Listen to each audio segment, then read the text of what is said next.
I think the whole point of the healing is to return back to your childlike essence. And when you remember that as the core of why it is you're even doing this work of facing shadows and feeling your emotions, you can't become more sensitive to pleasure without becoming more sensitive to pain. And it's just like the more you expand, the more that, you're able to feel on both ends. And at the end of the day, through that journey is when you come into this whole. I love teaching about this because it has been such a pivotal part of my journey of understanding that you don't have to wait for you to do something or to heal enough in order to access your inner power. Lost in the good sauce. Good sauce. Exactly. Ooh. Hi, friends. Welcome back to the Fluidity Podcast. My name is Hannah. I am your host, and I'm so beyond excited to introduce to you guys first, my very first guest on the podcast and the co-host of my all-time favorite podcast, the Out of Our Mind podcast, Nikki and Bella. I'm going to introduce them separately, and then I'm going to introduce them as a whole as their podcast. So starting with Bella, she is a writer, creator, producer, creative mentor, spiritual teacher. She blends the modalities of human design, breathwork, creativity to help us tap into our innate wisdom. She's also a very talented dancer. Yes, shuffle queen. Now we have Nikki. Nikki is a badass expansion coach. She helps us access our inner peace and power using elevated states of consciousness, spiritual expansion, and subconscious rewiring so that you can shift into your highest timeline. Together, they co-host the Out of Our Mind podcast. It is a playground for mystics, self-explorers. It is an epic journey of self-discovery, all while keeping it real, lighthearted, playful. Out of Our Minds is where consciousness meets audacity, where spirituality meets unapologetic curiosity, and where the quest for truth becomes one hell of a wild ride. Yeah. Together, they also created the badass community called the Omi's Oasis. I am so grateful to be a part of this, and it's also the reason for these two beautiful people coming on my podcast today. And for those of you that don't know this community, like, there's no words to describe the magic that you guys have created. Like, seriously, I am so beyond grateful that I found you guys, and yeah, it's just amazing. And I look up to you guys like as role models, especially the way you carry yourself on social media, on your podcast, just with everyday life. Like, I just love you guys. So welcome to the podcast, Nikki and Bella. Thank you.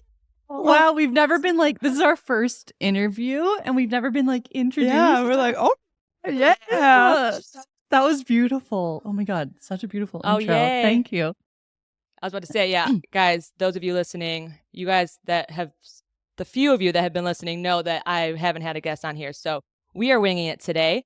I do have some questions, but before we get into that, Nikki and Bella, do you have anything you want to add to the introduction? Anything you want to say before we get into it? I do. Send it. I am just feeling Yes, so ma'am. inspired, like seeing you in your magic of being on the mic and following your freaking soul right now. And it's just giving me this, honestly, like full body chills, thinking about how divine it is that we have all met each other and that we get to now witness you in your own magic of creation. And it's so freaking cool. Like, literally, as you were doing the intro, I'm like, I'm like, we're all just here doing our thing. And it just feels so amazing and expansive and beautiful to see you in your magic. So thank you for inviting us on here. I just wanted to reiterate, this is such a beautiful gift to us as well. So thank you. And I'm so freaking excited. Me too. I second everything she just said. Retweet, tweet. This is so surreal though, guys. Like, I remember the first time I heard your guys' podcast, I was just like, how the hell have I never heard these two before? Because like, I'm a podcast junkie, and honestly, like, there was other podcasts I loved. Yeah. But like, something about you two is just, there's no words to describe it. You know what I mean? And until you guys listen to them, again, the best things in life, I think, you can't explain them. Yeah. So Thank you. yeah, I'm excited. My very first question and just topic I want to get into is how to navigate spiritual awakening and not letting our spiritual growth be a limitation. I think you two do such a good job at balancing like the fun and living your life with also like the growth and the healing, but you don't let that take you down like deep and stay in the darkness. I can speak from experience that, and there's a caveat to this, I do believe everyone like there's a period in everyone's life where they do have that like darkness that they have to heal and they have to go through. But I think we overstay our welcome in that. And I know I did. And you can feel like you have to fix everything, or like you have to be healed. You have to be at this place to enjoy life. And I'm like just now getting out of that, but I know that has been like a big theme. And yeah, so I just want to know how others can navigate it, because I still don't really know how to explain how to get out of it, but not letting the shadow work overtake your life. And because really what we're doing this work for is to enjoy our life and to live it more. But sometimes the negative side can be like it takes you out of like relationships and like you don't do anything. So I would love to hear your perspective. Oh my gosh. I feel like this is coming alive for Bella. I'm just going to let her take the wheel with this one. I just have a vivid kind of like time in my life and memory coming to me because, I think, first of all, to just know that there's a reason we have a term for that time, which is like the dark night of the soul or like in the shadow, whatever it is. Yeah. Hermit mode. Yeah, exactly. Hermit mode. And it's so important because it's there that makes the light and all the like uppity wonderfulness. So really what it is, right? Like we're living in duality. Like you don't have up without down. So like that in and of itself, when you're in that, to just have that faith reminder, even if it's just coming from an outside person in this moment, to know that like you're not doing anything wrong. And in fact, it is a huge part of the process that I've been referencing Alan Watts today, but like that quote of Send it. It's always fitting of you can't become more sensitive to pleasure without becoming more sensitive to pain. And it's just the more you expand, the more that you're able to feel on both ends. And at the end of the day, through that journey is when you come into this whole. So in my experience, I had moments where I was so in the shadows and so in just like that part of the awakening where you're so aware of yourself that you're actually like just thinking too much. You're like overthinking and you're just like in your mind all the time. Yeah, you know what I'm talking about. And I remember my partner actually really helping me with this because he was like, dude, what's going on? Can we like chill out? Can we just have fun for a second? And at the moment it was definitely triggering. And when you're in that, you're like, what do you mean have fun? Everything is dark. Like, you just feel like you can't get out of it. And it's those moments when I actually think sometimes letting yourself break from what you think is spiritual is the most spiritual thing you can do. Because I have this vivid memory of it sounds like this is not the way you should do things, but I was in this overthinking mode and so just lost in the sauce. And my partner was literally like, I think you should drink tonight to literally calm down. And I had been exploring sobriety and it actually helped me so much. And this is how custom and unique the spiritual process is because I fully agree that I don't resonate with alcohol. I haven't drank it in like basically 5 years, except for like random moments here and there. But in that moment, I needed to just fully let loose and have an outside source help me to achieve that. And then I actually learned how much, again, alcohol didn't solve the problem, but it gave me the momentary relief from the anxiety and overthinking. And from there, I was able to recalibrate and continue on the journey of doing the shadows and working with my awareness and bringing myself back out of my mind and into my body. And I was so grateful for that darkness because, again, it's just like, A, that's how we understand the light.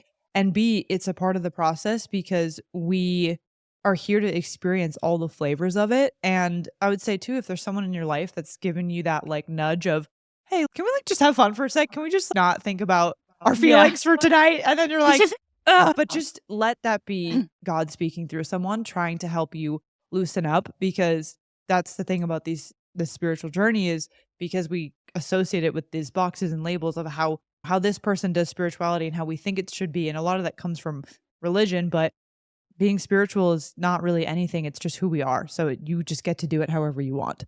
So that's my take. We were also talking about the 3D Earth a lot over the past few days and reflecting on how it is to be here. And this is such an important reminder, I feel like, with this topic especially, because there is a divine part of our path, as all of us can agree, where it's more internal.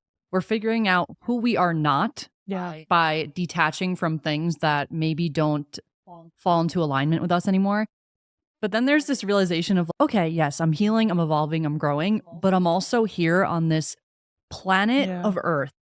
And I incarnated into this body for this blimp of time, and I'm going to have fun here. And I'm not saying the type of fun that needs to be like self-destructive at every given moment, but just fun where like you're going on a hike and you're fucking running around and having fun and acting like a child. I think the whole point of the healing is to return back to your childlike essence. And when you remember that as the core of why it is you're even doing this work of facing shadows and feeling your emotions, there's always a place to come back home to. Even when you're in a subconscious healing session, there's always an end where you're opening yourself up to the reality that is actually true of you being free of that thing. And when you're in that reality, you're feeling into the expansion of what you're accessing. And that is the fun, the love, the joy. And you take that energy with you and you bring that into the world and into your life and into your relationships. And that's where you literally heal, shift in energy, and then you take that energy and you let that impact the way you move through reality in like a fun, immersive 3D way. Yes. Yeah. And remember we were listening to, there's this song that has, Alan Watts is in the room today. Sorry, just he's here.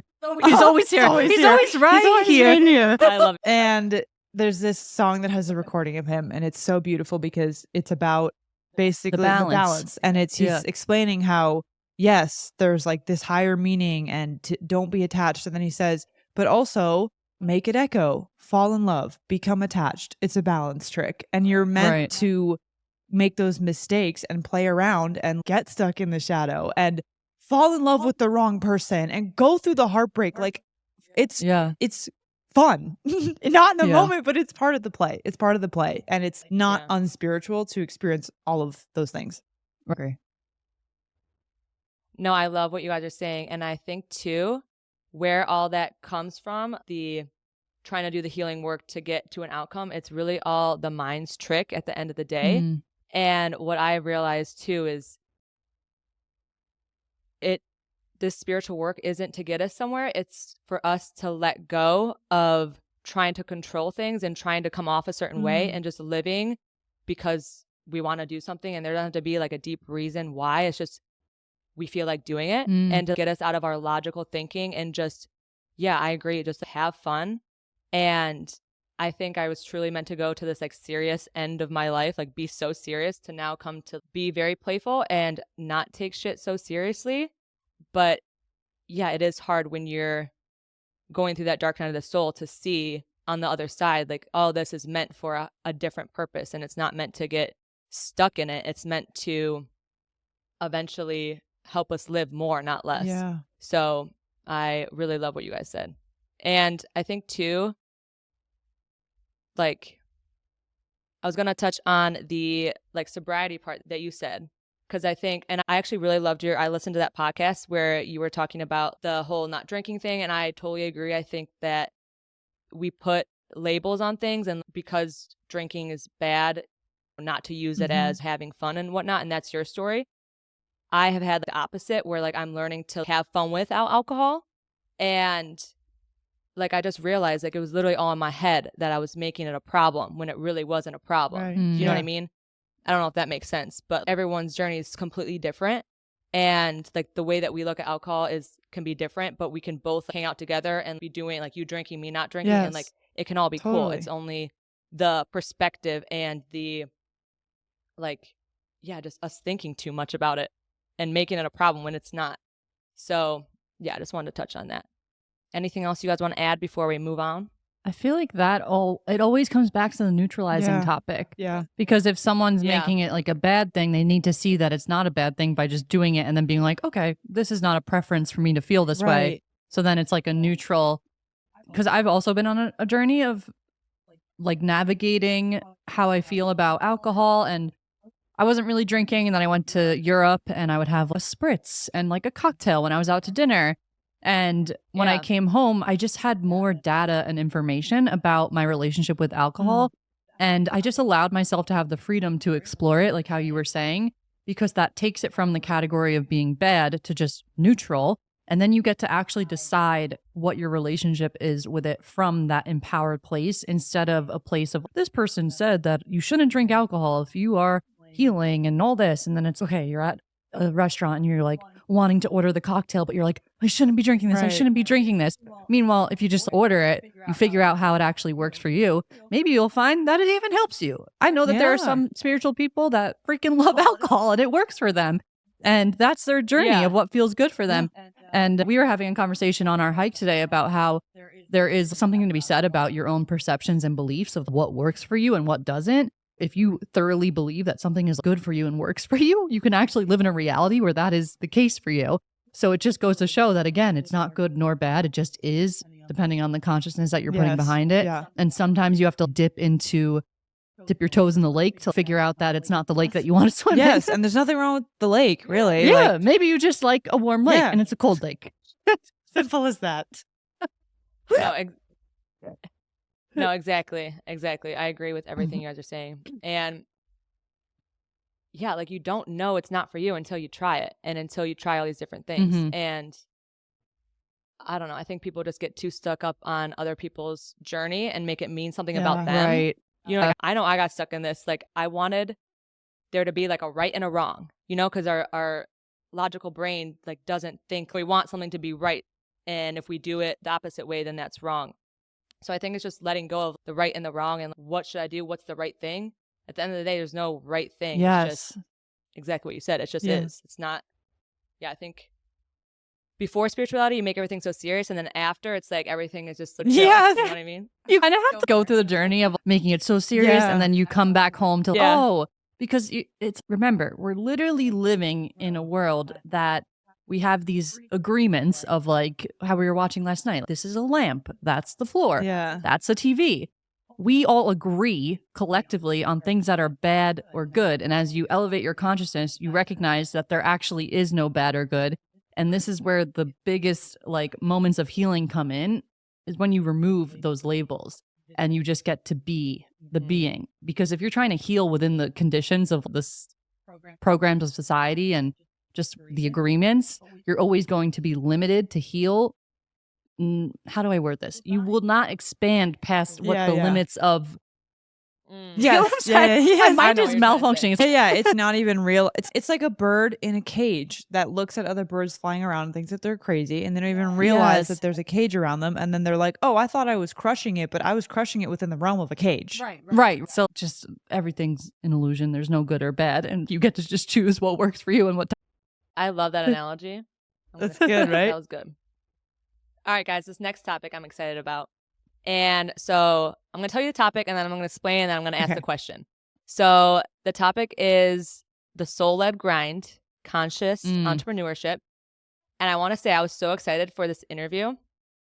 Like right after we scheduled it, I was like thinking of questions. I'm like, what do I want to ask? What do I want to ask? And I had to filter it out because I had a lot. And the one question was revolving around this. And this was before you guys announced your like new tier on your Omi's Oasis. By the way, everyone that's listening, they have a Omi's Oasis 2.0 and it's freaking amazing. I'm so excited. They added a tier called the Quantum Creator, and it is for those on their spiritual entrepreneurship journey. And before I even knew this, like you guys are people that I want to learn from. Like just you guys just spill out that like energy, the way you guys come to your business, to your podcast, everything. I'm like, again, such role models. So like I'm so excited that you guys came out with this, and just know I'm not the only one that feels this way. And when you came out with that, I was like, I was happy, but I wasn't even surprised. I'm like, of course, this is just, of course, this is what you guys are going to do. Yeah. So now to the question, you guys. So how can we not get sucked back into overworking and like pushing and forcing when we're starting our own business, especially when it's a soul-led mission? You're so passionate about it. But I feel like I know my whole life it was like pushing and forcing and doing all the wrong things, basically. But that's how I learned. How do we know that like our ambition and our like drive is coming from like that soul-led place versus a place of lack and needing to prove ourselves? Because I feel like those lines can get blurry, especially when you're starting and like you're not so sure of yourself and you're not so sure of the path, because as you guys know, you don't really know much at the beginning. You're just following a whim. So yeah, I just want to see your thoughts on that. I would say Intuition is like a really important part of this conversation. And also there's a part of me that wants to be like, you don't know. You literally don't know. You just have to go in and learn as you go. But what was coming through for me was that we've been talking a lot about this idea that we're not alone in these creations. And when you get an idea to start a podcast or to open up a coaching business or to go down the path of human design, you're being guided by your inner compass. And the more you tune into that, the more you get clarity on the things that you actually want to do, that your heart and soul is guiding you to do. And when you're on this path, there will be a lot of noise around you of things that you should do or timelines that you should be on.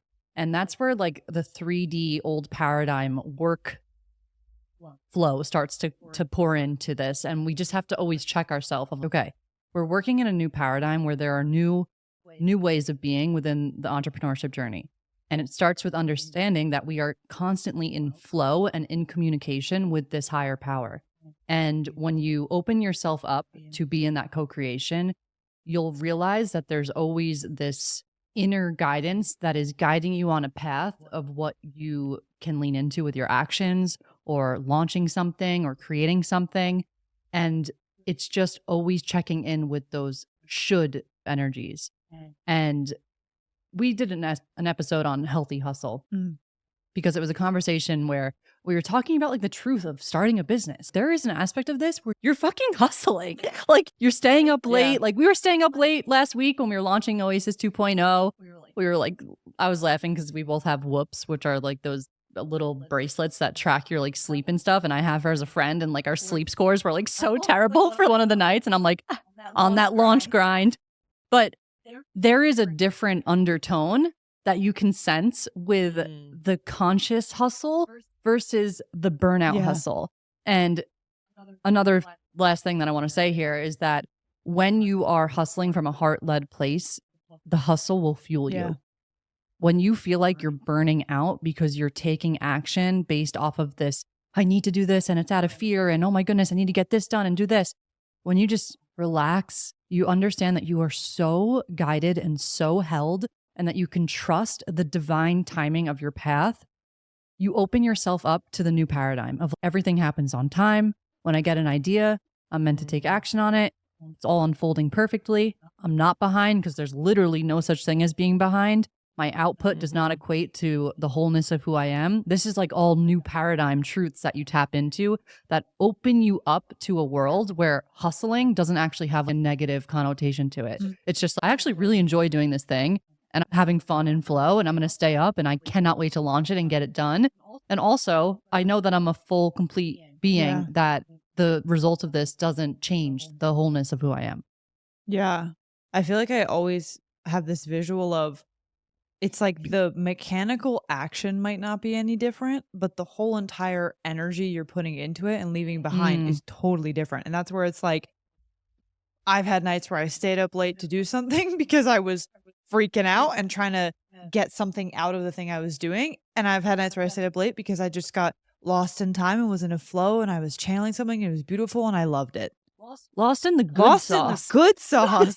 Exactly. Ooh, I love that. And sorry, keep going. And then I'll I think it's like, it's so personal and it's so, I think you really have to allow yourself to go through the shadow expression. Because one thing I was thinking about was how with every human design gift, and this is connected to Gene Keys, is there is meant to be a shadow expression of something that we do that is actually a gift and is from a soul place. But the soul itself goes through shadows. Like the soul is not immune to that. Like at the end of the day, the soul and ego are friends. Like they're working together. So it's like, newsflash. So it's like thinking about how it's okay to, not even is okay, it's actually very helpful to let yourself work through the shadow expression of whatever it is that you are creating. And let's say as it pertains to entrepreneurship or work or bringing your purpose into this life, serving your purpose, that you will actually figure out what the light and like highest expression of this gift that you have is by going through the shadow. And I learned this really vividly because my biggest gift in human design has to do with like ambition and ascending and wanting to basically like always achieve more. And you can see how that could very quickly be in a freaking shadow expression of grinding because I should and trying to extract something out of like the result. And that's one energy. But then there's the energy of when it's no, I just freaking love this and I just want to keep going and I just love the process and it freaking fuels me, like you're saying, like the work fills you up.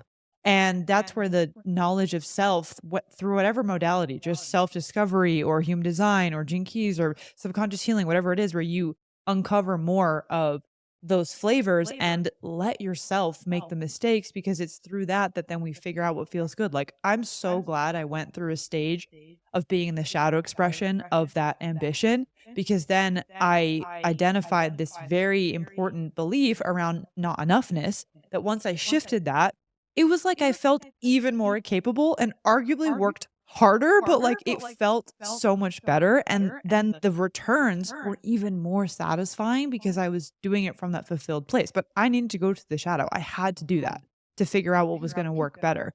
And that's like the holistic, I think, journey of figuring out what that soul-led grind is. And the last thing I'll say is it's really important to let that be personalized, because we're two generators talking about this, and it's like that idea of the limitless like battery, and that like we sleep better when we like really go full out. Like as a projector, for example, like you're gonna have your flavor of a soul-led grind that might look more, basically your grind is being in like the back end of toiling away at the details, and like you stay up late like thinking through things and like teetering with the angles of how you produce something. Like that's your grind, right? It's not always like full out energy. That up later in the podcast about because I've been really into, you guys know, human design and gene keys. And I was going to mention some of you guys' gifts, and you mentioned one I was going to mention. But yeah, getting from the low expression, like you can't experience the high expression without the low. And I love that you touched on the generator versus like projector, because I'm a projector. And what I've noticed with this experience is that like I was doing way too much, and I'm actually noticing now that it's actually like I was making things so much harder for myself.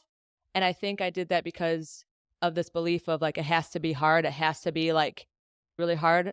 And then now I'm seeing like I'm getting so much more done, and it's actually easy, and it's like hard to wrap my head around. But like, because it's just like a belief that like you have to work really fucking hard, and it's like just a grind. But now I'm like, I am listening to my intuition more, and it's so much easier. And I'm like, wow, what have I been doing this whole time? But I couldn't have got there without like literally seeing, like burning myself out, and it was getting me freaking nowhere. It was I was going backwards at the end of the day. So yeah, and I love that you said that about the low expression to the high expression, because I think that's the most important thing for all of us to understand is like, you really, if you want all the good stuff, you're not going to get there without seeing the bad. And at the end of the day, it's not even exactly bad, you know, it's just a process. Yeah, spot on. Yeah, it's very interesting with the energy types and like how different the flavor is, because it's just, again, and it's all really important to understand like these associations we make with language and symbols and words, and like what I say when I'm saying grind, it's going to mean something different to you and to you. And even if they're slightly similar, that's where we're all still exerting energy and doing something, but it's all about, just think about even the tone behind words of, if I'm saying like, God, I got to get this done versus, oh, I got to get this done, I'm pretty excited about that. That's like completely different universes. And that's those subtle shifts. And per energy type, it's like such a beautiful way to do that, because you have a mechanical system within you that's going to help you figure that out.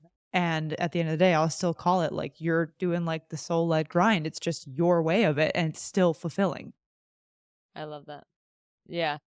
And I also had a question, if this was your guys' experience, but the more that you become aware of like your, I guess, negative patterns of like maybe doing things because you feel like you have to prove yourself, that they get so loud to where like you can't even, you're not even driven by that anymore. Like I remember 2 years ago, like the things I would do, like I would hear these voices and they felt so much like me.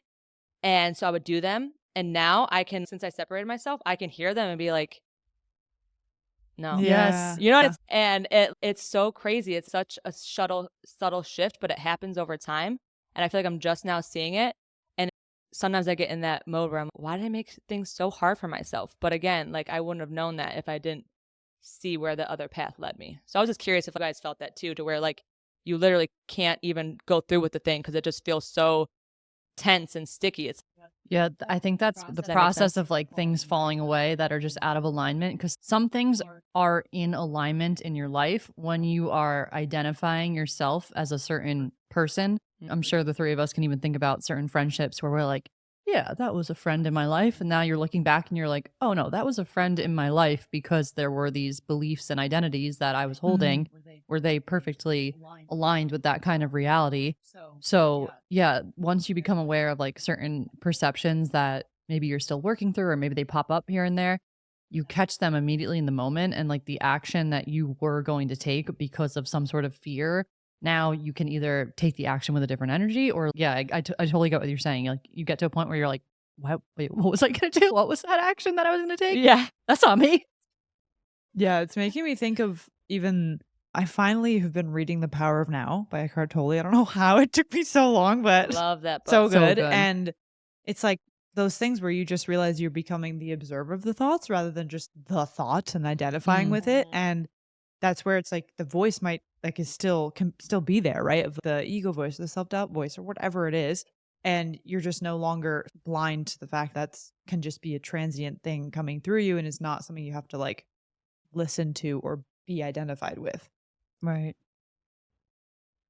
The next like thing I want to bring up, actually, I didn't notice how well this was going to fit in here, but by the way, I love your guys' TikToks. And Nikki, there was one TikTok, the way you explained it, I don't know, hit different. And I'll explain to everyone what the TikTok was about. But basically, Nikki was talking about facing your deepest fear and how when you show the universe, you can be with that energy or like the low expression, like anxiety, doubt, fear, etc. And you let that energy just flow. And you're then able to experience the flip side of that, the higher emotion or the higher expression, which is inner power, confidence. And I feel like, especially for me, if you would have told me this a couple years ago, I couldn't even fathom that this was like even a possibility. Yeah. Like we're not taught that these emotions actually are like what gets us to like what everyone wants. And yeah, I would just love to dive deeper into like the way that you explain this, because I thought it was just like, it was magic. Yeah, I went through, first of all, thank you for receiving my message. That means a lot for someone who loves to send out messages like that. But I went through a really deep phase of healing about 2 years ago where I was focused on accessing inner peace. And I was doing a lot of subconscious healing, and I was reading The Power of Now, and I was understanding on a deep level what it means to just fully be in the now and to access this vibration of inner peace. And through that journey, I was working with a subconscious healing coach. I was really facing my own darkness. And I always had this perception of, okay, to get inner peace, you have to do all these things and like meditate and get this in order in your life. And then peace is at the end of the journey that you're on. It's at the finish line. And then I started to do this work, and I started to recognize that through reading The Power of Now and integrating my own healing into my journey, that we all have these emotions within us that are uncomfortable, like anxiety or fear or doubt. And when you open yourself up to them and you don't fight, you don't flight, you don't do anything to try and change it except accepting it, you are pretty much showing your nervous system that you can be with this energy and it does not define you. And the energetics of this is so cool to think about, because once you are with, let's say, the energy of anxiety, and instead of fighting or flighting or running somewhere, you allow yourself to sink into a place of presence and acceptance with it. And through that state of observation, you're signaling to the nervous system that you're safe to be with this energy. And you're opening yourself up to actually feel the passing vibrations through your vessel. And I have found that this has been such a powerful lesson for me in accessing the inner peace, the inner power, the confidence, because I realized that you actually don't have to change or do anything You have access to these higher frequencies and ways of being always. And as soon as you open yourself up to feeling those, when you are with anxiety and fear in a loving way and you're observing it, that is when you allow yourself to access a really deep feeling of inner peace. When you're with a feeling of doubt and fear and I don't know if I can fucking do this, and you allow yourself to expand into it and you take the action or do the thing that your mind was telling you can't do, you literally access the feeling of confidence and that like limitless power that is within you. And I love teaching about this because it has been such a pivotal part of my journey of understanding that you don't have to wait for you to do something or to heal enough in order to access your inner power. It is something that is always available to you through the act of being with the discomfort and the lower vibrations and not letting them go up into the mind where all the stories exist. You open yourself up to being with that. And then the coolest part about this is that when you show your nervous system that you can be with like a really big energy of fear or doubt, that is a really big energy that your body is holding. And your nervous system is literally expanding. And you can actually then hold the bigger energies of like inner power and confidence. The same with if you're feeling dirt broke and you allow yourself to feel into that energy of feeling so not abundant and you just allow yourself to go into that emotion, you're showing your nervous system, oh, okay, I can actually be with this emotion that is at its root an illusion. And you open yourself up to experience this deep feeling of, whoa, okay, I can actually be with this energy and I don't need to identify with it. And I can access this flip side of like abundance, peace, and power. So my main message is that you got all of this energy within you always. And sometimes the way of accessing that is through the freaking shadow and sinking into the acceptance and love for that energy. Wow. I love that so much. While you were talking, what I thought of, I don't know if you guys if you've heard of Kabbalah. I know, Bella, you probably have with human design. I got into Kabbalah and I love spirituality because everything, all the different modalities are talking about the same thing, just in different ways. And what you're speaking on is basically those low vibrations are like cleansing your vessel to get you ready to receive the higher expressions. So think of it as clearing out. And I think that has helped me so much to not feel like something's wrong with me or not feel like I'm doing something wrong. It's actually like to switch your mindset and be like, oh, wait, I'm doing everything right. And that's why I'm feeling this, because there's like this big break or this big energy that's coming my way. And I need to feel this to let it go, to, expand and let all the flip side of it in. So, but you guys go follow her on TikTok and Bella. The way you explained it and the way you just explained it there is just so beautiful because it cuts deep. So thank you very much. Yeah, thank you. And the one thing I will add with this is that, like how you're saying, you can see all of these big emotions hitting you at the perfect timing. Because when you look back, you always have the perspective of, oh, I was dealing with that like emotion and feeling that emotion because I was being given the opportunity to, like what you're saying, release it and feel into it so that you can then experience the flip side. And I can look back at my journey and be like, oh yeah, I was going through a little bit of a shadow here of feeling like not so confident, so that it could slingshot me into this like really high timeline that my soul was calling me into. And there is nothing wrong that you're doing if you're feeling off or if you're feeling like you're going through a little bit of a clunky time. Maybe it's just the exact thing that your soul is gifting you an opportunity of being like, okay, this is here. Now show us what you can do with this, expand into it, and then we'll gift you this beautiful new timeline that is just waiting to drop in. Exactly. And I think it takes practice too, because in the beginning, you feel those emotions and you get stuck in them and you do think they are you. So it keeps you there. But the more times you practice it and you hear other people talk about it, I think it gives you just like the faith and the trust to try something different and not let yourself go down that spiral. And then the more times you do it, the more confidence you get. And then things just start like adding up. It's that momentum with you guys. Like you started just like dealing with it and seeing it through, and it just kept compiling on top of each other. Yes. So that's also so inspiring for others to see and I love was it last week's podcast that you spoke about this, like the whole journey? Yeah. Yeah, it was really powerful. So again, thank you for that. Bella, is there anything you want to add? I mean, I loved listening to that. And I think it's always Actually, it's like Nikki just helped me with this the other night because we were like doing a little meditation ceremony thingamajig and we were like dropping in and all of a sudden I was having a lot of like intrusive thoughts and fears coming up and I was like, what the f- is going on? Like it was a lot and I almost swept it under the rug, which to be honest is something that would happen sometimes when I'm just like, I don't know, you're just like don't want to deal with fear or you're like, ah, no, love and light. It's just this is not here.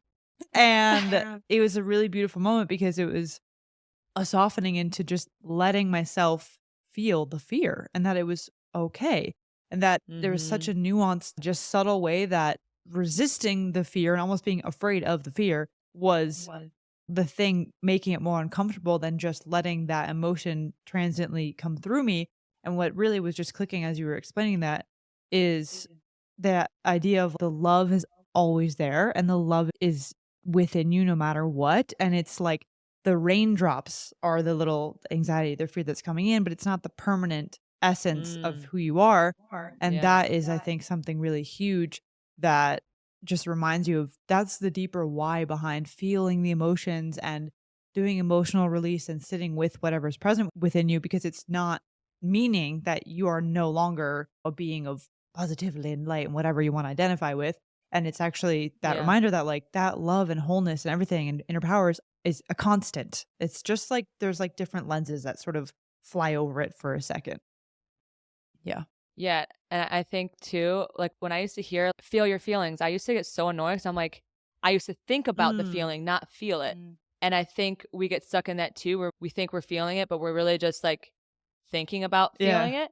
And until you actually feel it in your body, you won't understand. And I think we clench our fists so much because we're trying to control what it's supposed to feel like in our mind, if that makes sense. It just has to go back to personal experience. And again, there's really no words to describe how feelings feel to you. And I think that's really big too, because I feel that I got into even trying to control how certain things felt, which sounds crazy to say, but you know what I mean? You get in that loop of, I feel this, then I go to B, then I go to C. It's like letting go of the process of like how you like logically. Right. And that's what we're really stepping into right now is not logically thinking about how it's supposed to be. And it's so hard, but it can be done. Yeah. Yes. Oh my God. Agreed. So important. Agreed. Yeah. All right, guys. So I do want to geek out for a second on human design. Send it. Those of you at home, Nikki and Bella, let me look at their charts.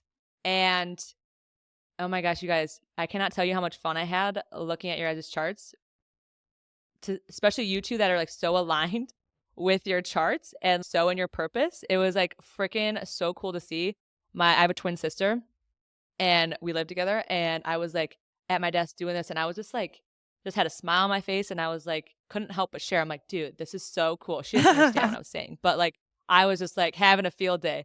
So I do want to touch on, there's 2 things in each of your chart. I probably could touch on a lot more, but because it's time, I picked 2 things in each of your guys' chart that I just wanted to reflect on like how I see it from like a outside view. And then I really want to hear like your personal experience with it.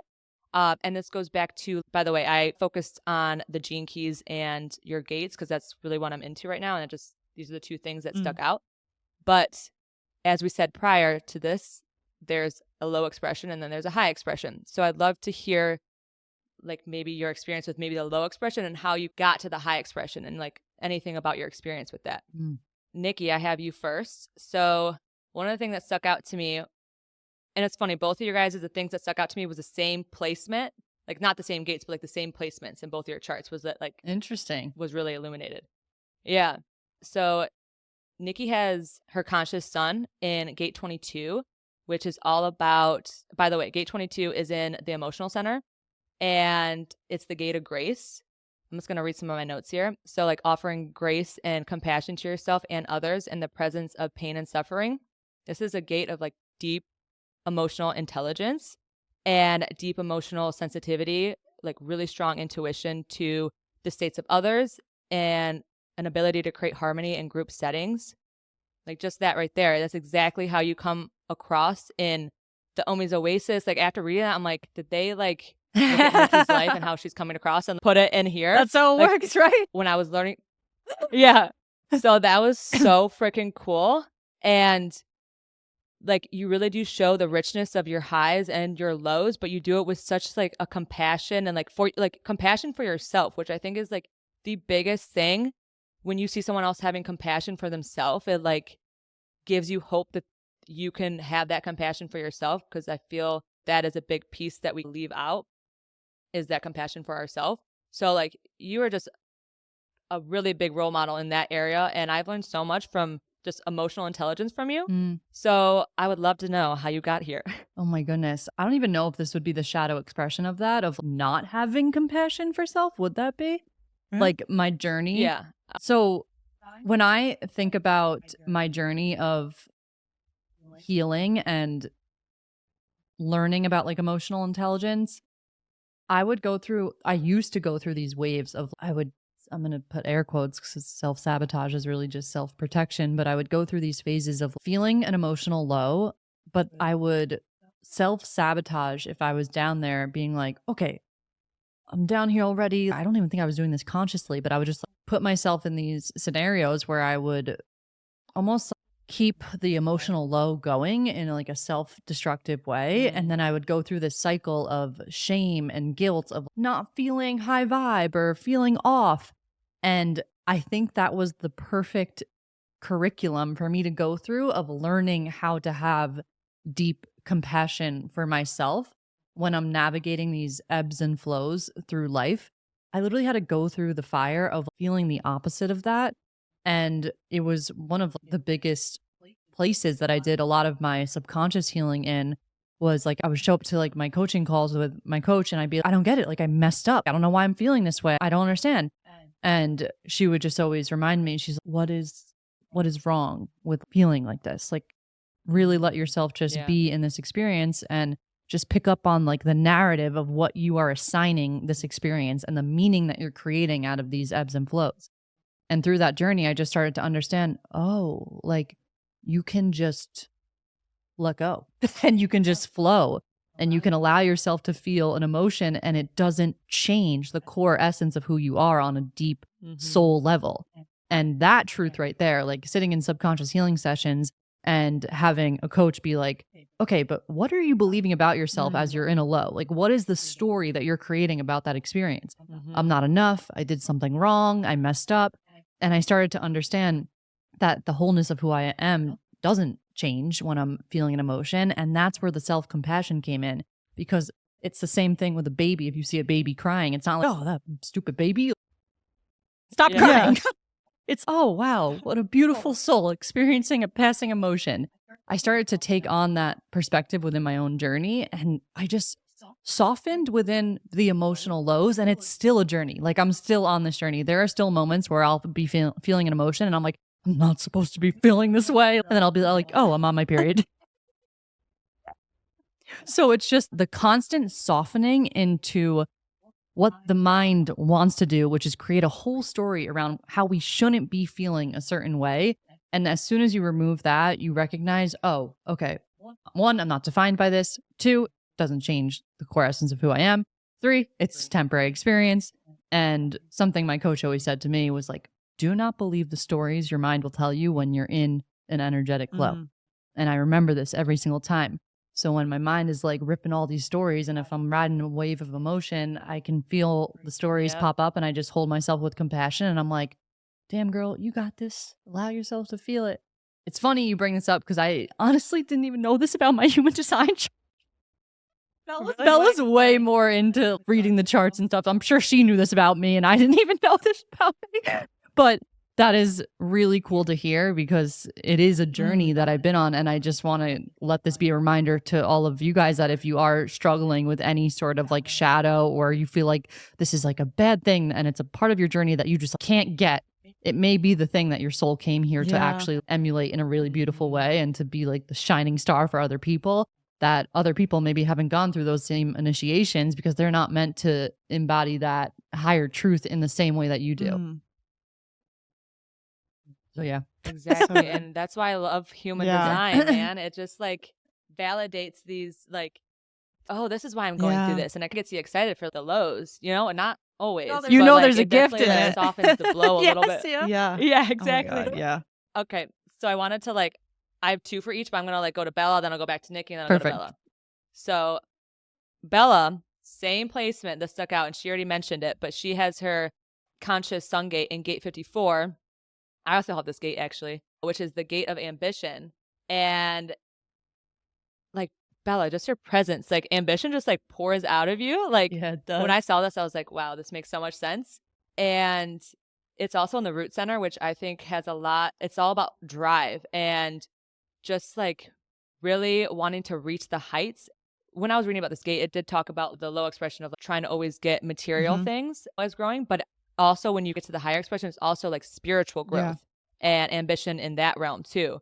And I did read your Gene Keys and what they said in it. So what Gene Keys said about her placement in 54 was, what you are here to do your whole life is about believing in yourself and your ambitions. In order to get where you really want to get to, the most important thing in your life is to find the right allies, those who recognize you rather than those who will get in your way. And that made me think of you two and like the beautiful bond that you guys have made.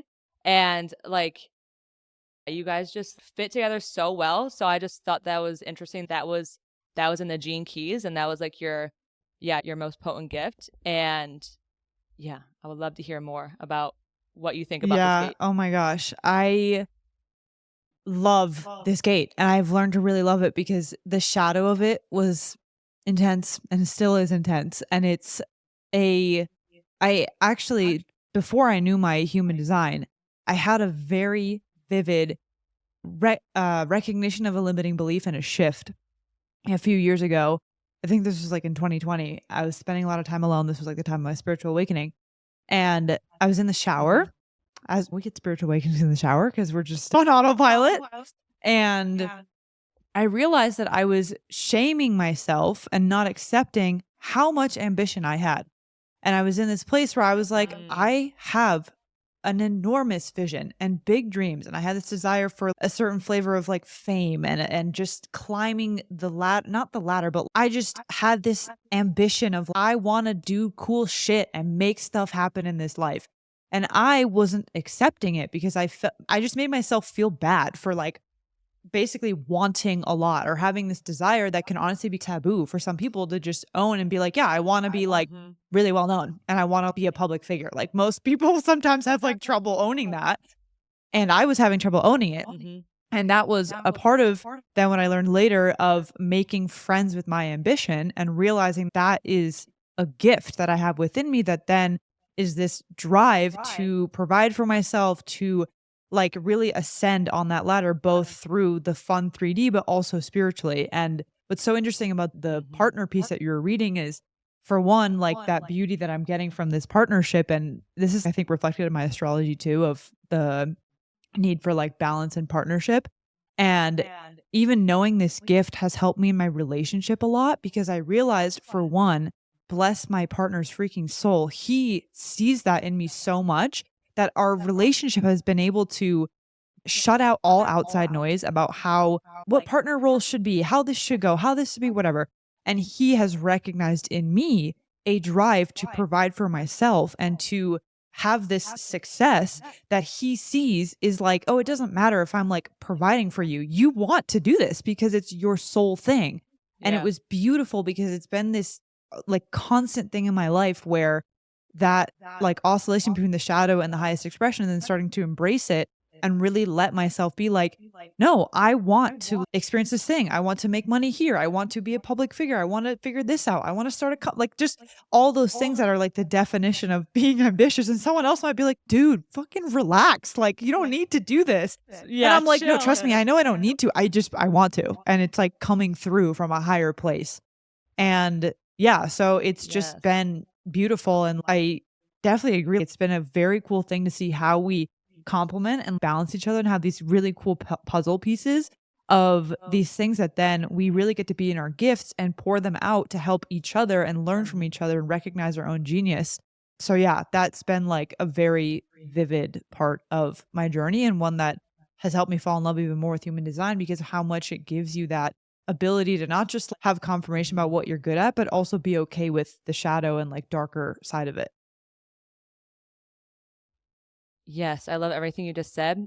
And I think human design, like some people think it's supposed to tell you what you're supposed to do, have this, but what it really does is it gives you the freedom to be, you already know who you are, Yeah. right? But it gives you that like recognition of not feeling bad for those parts of ourselves.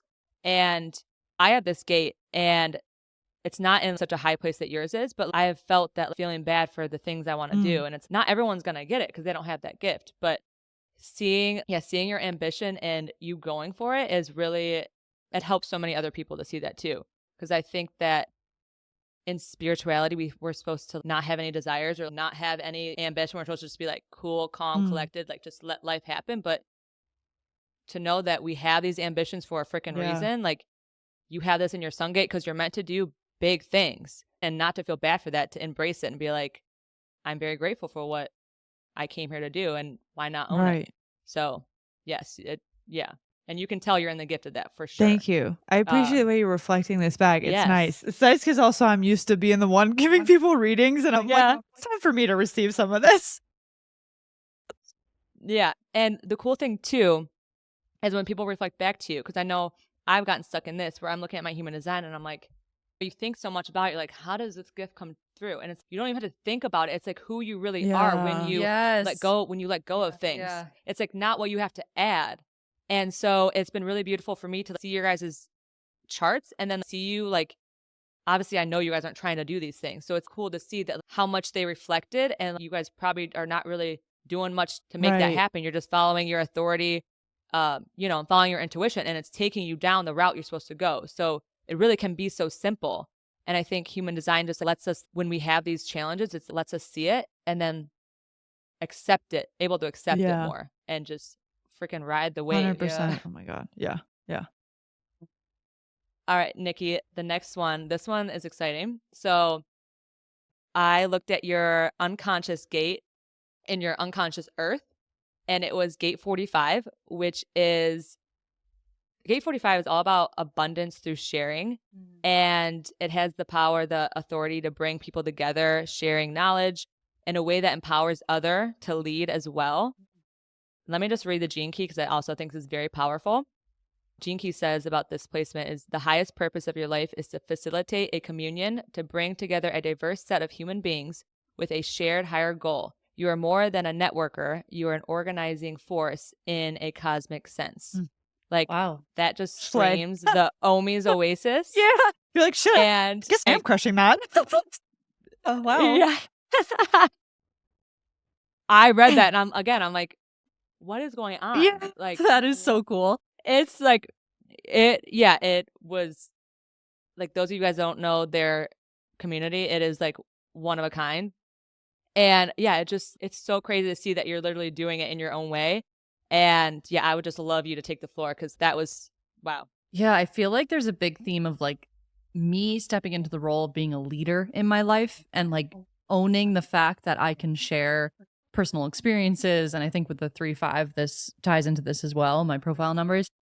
But the shadow aspect of that I had to like almost go through again, the initiations of stepping into, and it's still, again, an ever evolving process, is like owning that I want to share things that I navigated in my life and to share it from a place of ownership and leadership and to attract people into my world based off of what it is I'm sharing. So even you reflecting back to me that like that message that I shared around emotions hit really hard for you.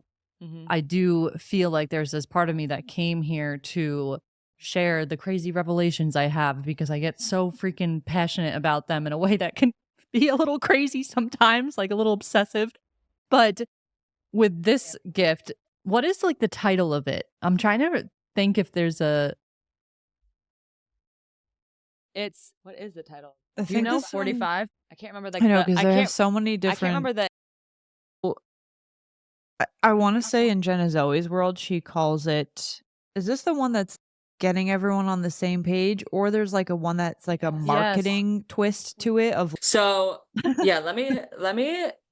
Yeah, so this is in the throat center. I'm actually curious because I do think there's this like big life path that I'm on with my Aries rising, and it's just to like embrace the fiery leader side of me. I had to kind of overcome the fear of that Do you have the Yes. name up? Yeah. So it's the gate of the gatherer, like gathering together. The So Gatherer. basically, yeah. So basically you gather others, like even with the way that you speak, because it's in your throat center. So what I take from it is that the way, like your communication brings people together, and the way that you Yeah. share your knowledge. And another Yeah. part of this is also you empower others to lead as well. So you're being a leader yourself, but you're also empowering everyone else to be leaders in different aspects of their life, which you guys do so well. As that's another thing that stood out to me is even with your new tier in your Omi's Oasis, you are helping others be leaders the way you guys are. Yeah. And so that's how Mm. that's how I really took it. Yeah, because I think everyone can be a leader in their own way. It's not Yeah. just like the person on the stage or the person with the mic. It's like you Exactly. have expertise, and even from your human design chart, like everyone has these really beautiful gifts that they're meant to share. And a part of my mission is to get people to see the power that they hold. And that's why I love the conversation around human design and individuality, because it really paints the picture of like, no, just because someone's inspiring you and maybe they're a leader for you in this part of their life doesn't mean that you're just always a follower. Like Right. maybe there are roles that you play where you're learning and you're following and you're keeping up with someone's teachings, which I have in my own life, my own people that I follow as teachers, Yeah. and I'm following them through their observations and revelations. But then I do believe that there is this like inner power within each of us to lead and to share our gifts with the world. And it's a part of my mission is to activate that in other people. But I think my way of teaching it is by going through it personally. And I think that there's something very divine in me going through all of these shadows and fears around like the fear of speaking and like the fear of like sharing my story and sharing my voice and all of these fears that would keep me in the shadow aspect of that gift, which is to not lead and to think that I don't have anything worthy to share and that my message doesn't matter, which is something that my ego will pop into the story here and there. But as long as I hold space for that, that's when I access the flip side of that, which is like the gift of like, okay, no, share your voice, because also you're someone who went through the fear of sharing it. So you understand with compassion, with all the other gifts of like holding compassion for other people, what it's like to feel that debilitating fear of like, I can't share my voice, or this person's going to judge me, or I'm not meant to be a leader in this way. Like when I reflect back on my time in college and thinking about what I was going to do with my life, yes, there was this inner knowing that I was going to carve my own path and do something that was meaningful for me. But maybe even at that point, not yet. Maybe it was more so when I was in my corporate job. But at that point, like I was not a leader. Like I was not a leader. I was quite the opposite. Like I transferred into this college and was brought into this friend group of beautiful people that I just literally, I would follow whatever they were doing. I was like the follower in the group of like, oh, we're going this way, we're going that way. But now I'm learning throughout life that like I have to put my foot down and like lead in my own way. And if people resonate with my message, that's because it's striking a chord in them that's meant to be activated in that moment. And it's not an egoic thing of like, I am the leader. It's like, no, I'm just literally sharing my voice. It's activating something within you so that you can then go activate other people. And I take this role very seriously now. It's like something where I'm like, okay, this is a part of my mission. Yeah. So get out of your own way. The Aries rising is always there to remind me of like, you have fire in you. Like, do not dull that fire. Like, let it out. Be big, be bold, and yeah, sometimes be loud. Yeah. And yeah, you're not just the way that you speak brings people together. Again, it's not something you're always consciously doing. You can mold them, but at the end of the day, that's always going to be there. And yeah, you do a great job. Thank you. I, again, You're like welcome. Bella said, I appreciate you reflecting this back to us. It's cool. Yes. All right. So Bella, again, same placement. It was in your unconscious earth, which is in gate 51. And this is the gate of shock. And it's all about, the energy of disrupting patterns, bringing awakening through shaking things up. It's really a gift of shocking yourself and others into like realization, awakening, and motivating them to also take action. So in the gene keys, I do want to read again, it was just like spot on. So this is also a placement where it like fulfills you. It's not so much what you do, it's how you be. And it says, in living your life, in living your life on a creative cutting edge, you are an awakening force in the world because you cannot fit in anywhere. You must cut a groove for yourself in life and let others stand back in awe.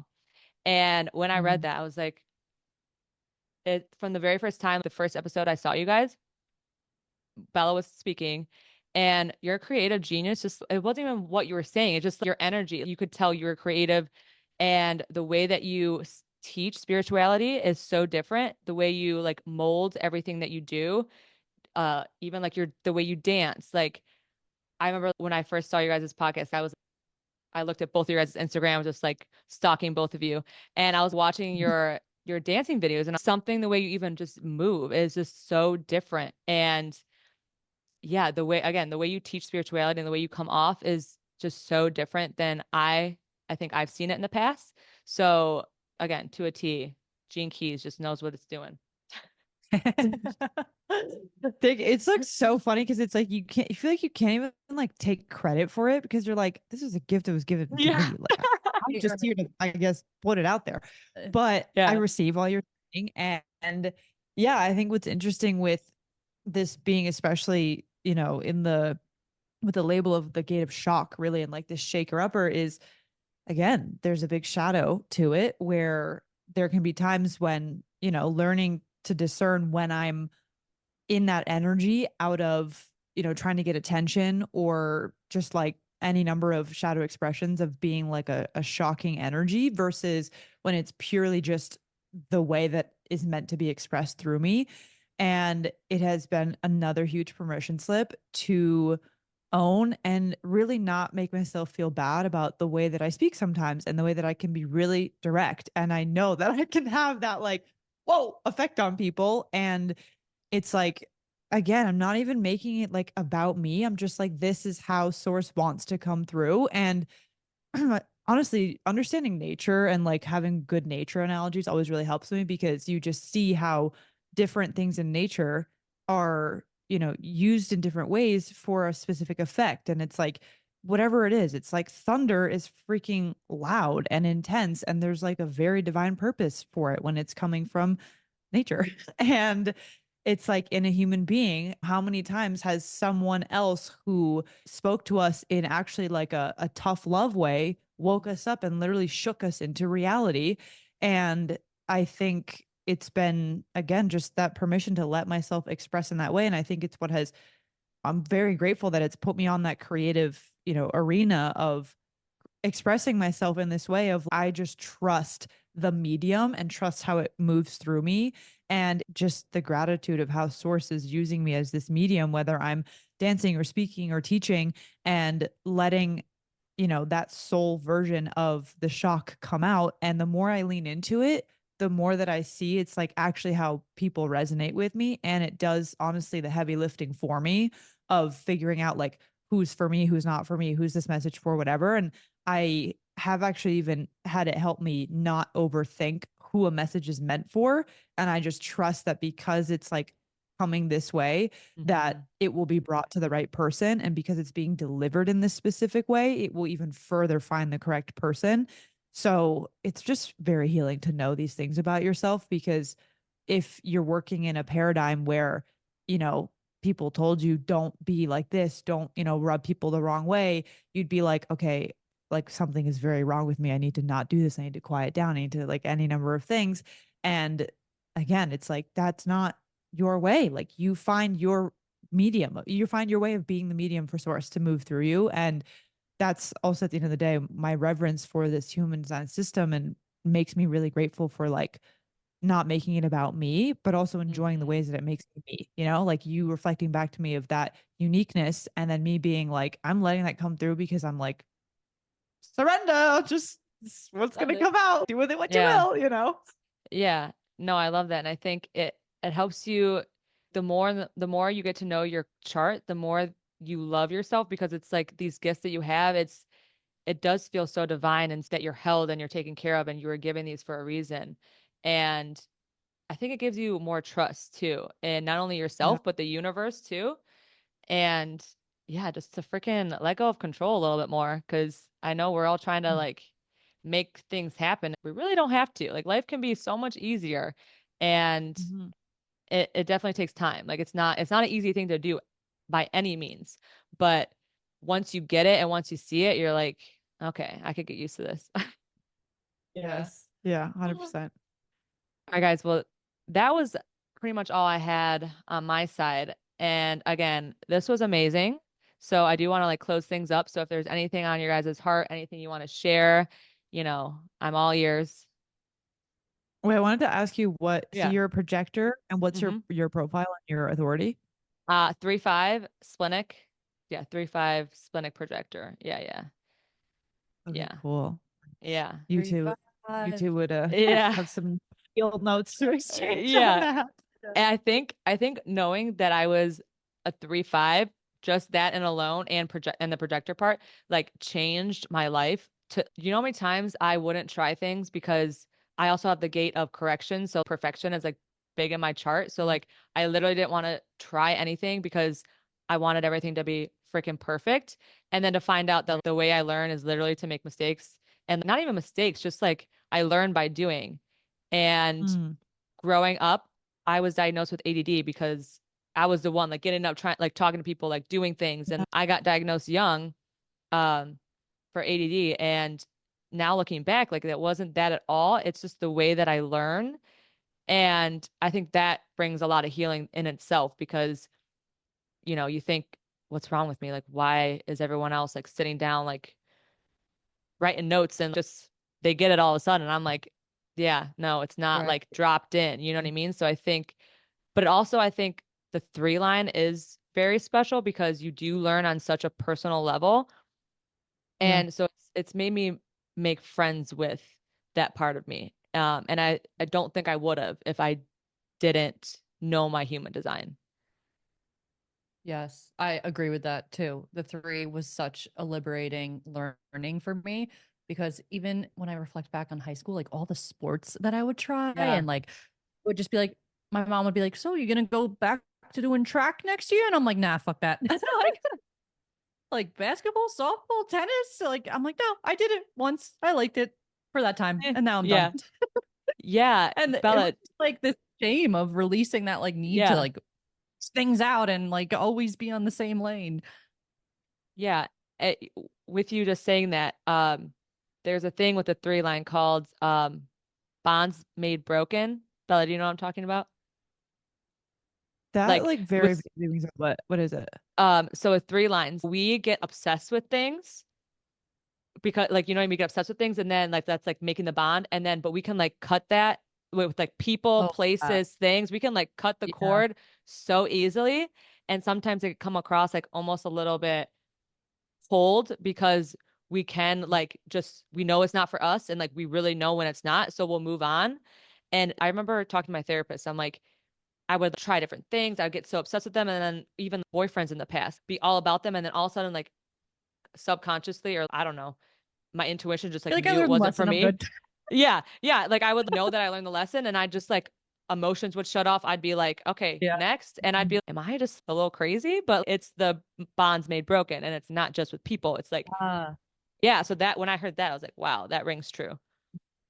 That resonates so much Yeah. with me because I feel like I'm like this with living locations too. I'll be Mhm. like I lived in LA and I was like obsessed with it. I'm like, this is the best place ever. I'm living on the beach.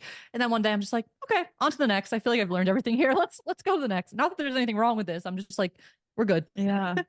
Yeah. Yeah. So that was, yeah. I think that those two were the biggest things that I've learned. Um, and like the whole projector thing. I used to make myself not take naps. Like I used to be so obsessed with caffeine because I would get tired. Unhealthy amount obsession with caffeine. And looking back on it, my poor body, I acted exactly like a generator. Like I would work 12-hour days, like get 5 hours of sleep, wake up, do it again, like 7 days a week. And Wow. I think when I first found out I was a projector, I was like, how am I going to get everything done? I can't even get everything done now, But Yeah. it's like, I'm just using my energy wrong. And Right. it's so powerful. It's like you don't have a tired issue or an imbalanced gut. You're just a projector. Yeah. Yeah. Yeah. Seriously. Yeah, it's the best. I've like seriously found so much. I mean, it's you just get obsessed with human design because you're like, wow, this is like it never ends. The one's coming out. The one coming out. I'm like, same, like fucking infinitely reading about it. And no, but it's so cool because it's like, I mean, it's just the best tool ever for that self-love piece and also understanding others. Like I think arguably it's like been that's one of the biggest transformations for me is that ability to understand people around me and like study them in the sense of like really getting them. And it has grown my love for people so much, so much. And it's like, I'm so grateful for it. Yeah, like reading about all the gifts and how cool humans are, it really does give you like a spark about life. And every gift, I'm like, wow, that's so cool. Like I could see how that's needed. And it's not even like, oh, I wish I had that. It's I'm glad that they have that. You know what I mean? I'm glad we Yeah. have people that have that gift. Yeah, Yeah. I think human design has been one of the biggest things that's has, especially during this spiritual awakening, and just honestly just changing my life. The other is like subconscious healing work and even the hypnotherapy. I'm working with Danielle. And I think those like the trifecta of all that, I think is, yeah, The secret insane. sauce. Yeah. It really is a killer combo. I don't Yeah. think you'll realize I'm like putting these together. You're like good to go. Yeah. Yeah. Truly. Yeah. Yeah. And I think it's so funny that Bella, you're super into human design, and Nikki, you have that subconscious healing. I don't think I've told you guys this, but I'm actually training with Sarah Zula for the subconscious Ooh. heal, like the coaching. Oh yeah. The coaching. Amazing. And then, so I really want to, I don't know how I'm going to marry them yet, but they just like something about both of them. Like I feel a really big pull towards both. Yes. Wow. So I just think it's Oh my so God, funny I'm that, fucking epic. that you two are, that I'm so drawn to you two, because you like, it's both of your guys' Yeah. strengths too. So yeah. And Yeah. also I think I found you two for obviously a reason, but I found Danielle through Bella, and then Sarah Zula, like I just connected so much with her things, especially like after the mastermind you guys did. I was like, hold up. Yeah, I need to go further Yeah. down this rabbit hole. Yeah. Yeah. Yeah. She's so skilled at like training people on how to actually help Hmm. others with it as well. It's like it's Yeah. epic. Like Yeah. yeah. I'm excited for you to tie those two together because like it just gives you it's like with the subconscious work, it's so cool because you're going into like it's very rooted in this essence of who you really are, like becoming who you really Hmm. are. And then you have like design piece that gives you that, trusted like blueprint of it. But then the cool thing about human design is it's meant to show you your conditioning and where like when you tell someone, oh, you're a projector, this thing will work better for you. And then automatically a story comes up about what it means to blank. And it's like so helpful because then you can actually come more into alignment of who you really are by bringing them together because inevitably they lead back to each other. Yes, yes. I actually, one thing I did, you guys cool with time for like 5 more minutes? Yeah. Okay. Yeah. So another thing I put on here was like subconscious healing versus deconditioning. And I feel like you can't have one without the other. And I was almost like, I was super interested because I feel like no one really talks about them together. I even looked this up. I'm like, what's the difference between the two? But I really don't think you can have one without the other because, in a sense, the deconditioning process is getting to those subconscious beliefs. I don't know if you Yes. agree with that. And I think human design, like, even helped me see some of my blind spots in like the things I was even feeling. It was like, I don't know, it shed such a light on things that I don't know if I'd be able to see. So I think that was really powerful. Yeah. Actually, something I've thought about with what human design enlightened with this connection of conditioning and deconditioning is the idea that also conditioning in and of itself is can be neutral, can be good or bad. Yeah, Like yeah. with human design, wherever you are defined is where you are putting conditioning out into the world. And then wherever you're open is where you are receiving the Mm. conditioning.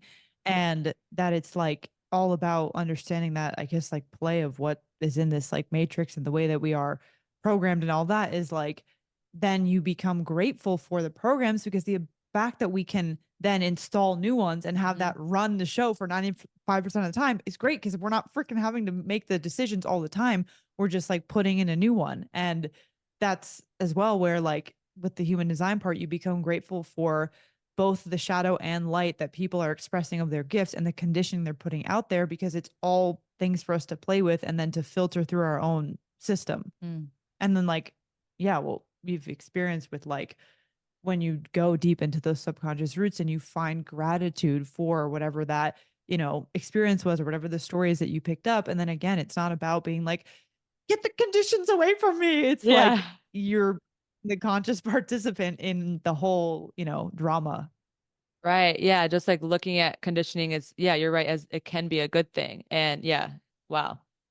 No, I love the way you said that, because I think we do with anything, we want it to be good or we want it to be bad. We want it to be one or the other, but like really everything can be either. And once we accept that, I think we can there's so much more magic when we can choose, rather like we making one thing mean one thing and only one thing. Cause I mean, that just limits us at the end of the day. Totally.